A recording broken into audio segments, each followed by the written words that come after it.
All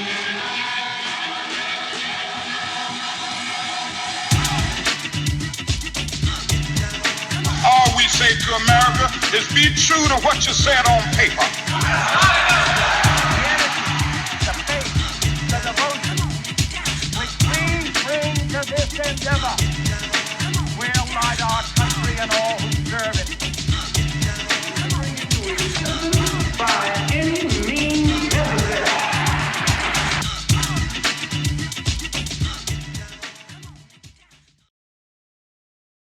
Welcome to the Chalkboard Conversations VODcast, presented by Party Politics US. Our guest this evening is Wisconsin's Lieutenant Governor, Mandela Barnes. I really appreciate you taking the time to come and join us for Chalkboard Conversations this evening because, a lot of times I like to tell my friends, of course, I want to tell my friends, yeah, one of my friends is Lieutenant Governor of Wisconsin. But, one of the things that I find really amazing about you is not just the fact that you're a Lieutenant Governor, but you've been in politics since your mid-20s.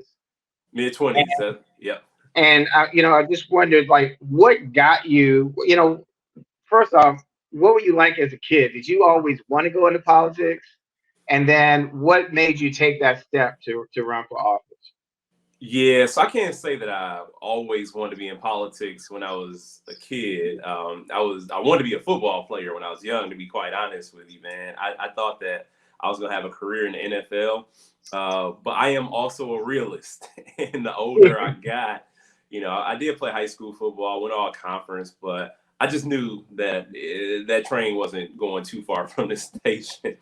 So I got a little more realistic. When I went to college, I decided that I want to take up media communications, was very interested in broadcasting and also film. And so that was my major. But 2004, same story I tell everybody. I heard Barack Obama's DNC speech. And that's what changed the course for me. That's what put me on a completely different path. I kept the same major, but after college, I decided to go work on a campaign as a field organizer. I sought out opportunities, and then I ended up in rural Northwest Louisiana working on a congressional race, and we didn't win. And that's why I ended up back in Milwaukee, which was a blessing in disguise, right? Like I just knew we were going to win this race, and I knew that I was going to either be working in DC or working in Louisiana for a member of Congress. But that wasn't the case for me. Like I said, I ended up back in Milwaukee and ran for state representative 3 years after I got back. And then how did it come together for you? Because now in Wisconsin, do you serve 2 years or 4 years? In the state house, it is 2-year terms. And man, if I were to tell you it was a straight line from returning back to Milwaukee to getting elected state representative, I'd be lying. It took a whole lot, man. When I tell you, I had to grind and knock on doors for real. I showed up to not every, but a lot of elected officials' offices. My state senator, members of Congress, U.S. senator, ended up in the mayor's office, basically pleading for an opportunity to get my foot in the door. And I said, I'll do an unpaid internship, straight pursuit of happiness style. And did that unpaid internship. Then it turned into a job as the receptionist in the mayor's office. And it wasn't the job I was looking for. It was the job that I got. And it was the one that I took to where I am now.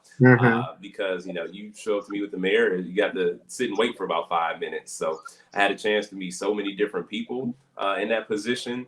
And I made the most of it. Then I ended up working for our workforce development authority in the city. And funny story is about 1.5 years later, I got laid off from that job. And my job was to help people find jobs. So that was sort of a testament to the economy at that point. But then found another position as an organizer for an interfaith social justice organization. And the issues we took on were the same issues that I ran on. And it's because I worked on those issues is why I decided to run for office. We're talking about jobs and economic development, education, immigration reform, and treatment instead of prison. And, those issues had, there was a state level impact. And I decided to run for office to further advocate those same things that I had been working on in my daytime job. So now take us to when you decided to run for state legislature. What made you decide to do that? Yeah, that was the thing. That was the point. That was the catalyst for me. Working as an organizer is what made me decide to run for a seat in the state legislature. And it was through organizing and not getting the response that we were looking for on those issues. And I had options. We keep either banging our heads against the wall or try something different. And I connected with an organization whose motto was "Don't get mad, get elected." And so decided to get elected instead of being mad. And we were able to organize, run a real grassroots campaign. This was 2012, which was an incredibly hot year in Milwaukee, man. It was, and I was, this is a real grassroots race. I won the race by knocking on doors all day, flirting with heat stroke many afternoons. But it wasn't just me. And that's the thing I always remind people.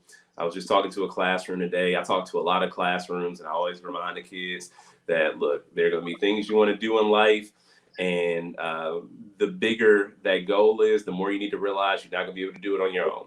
And so I was able to get people who showed up to volunteer with me and knock on doors, make phone calls, and they helped out. So then just move forward. Then you run for lieutenant governor. You're in the state legislature. I guess you have been in the state legislature for what, 2.5, 3 years when you decided to run for lieutenant? No, I did. So I was in the legislature for 4 years, and how I said that it wasn't a straight path with me getting back to Milwaukee and running for the state legislature. It wasn't a straight path from the legislature to lieutenant governor. I ran for state senate in 2016. And you have never known me to be a state senator because I never became one. Right. I lost that race. And it was a blow, man. It was a blow to my ego, to be real honest with you. And I felt like, I had choices. I could either, take my ball and go home, walk away from it all, or I can figure it out. And I took a position with a policy group in 2017, and I did that work. And I think that's probably when you and I got to really know each other. So I wasn't even in the legislature. I was a 30-year-old former state representative at that point. I got to go to a bunch of different conferences, and National Hispanic Caucus of State Legislators, Black Caucus State Legislators, and work with different lawmakers from across the country to push bold progressive policy. And it was doing that work that I got reinvigorated at that point, because I felt like there was still so much work to do in Wisconsin. I saw it happening in other states, but it wasn't happening back at home. And so I decided to make sure to take the chance that I had. And I could either run for my old seat in the legislature, or I could try something new. And I knew that our former governor was vulnerable, but I knew that I also was not ready to run for governor at that point. So I signed up to run for lieutenant governor. How many people did you run against? How many people did you run against for lieutenant governor? So in my primary, there was one other candidate running for lieutenant governor in the primary. We got outspent by so much. It was a lot, man, trying to make my way back into it, because people felt like, oh man, that last go around just didn't work out for you. Right. And so convincing people that this was a race to invest in was tough, especially because we had about 15 people at one point who were running for governor. There ended up being 10 on the ballot for the primary. So, everybody was paying attention and focused on that race. And I was an afterthought, but we were able to get it done.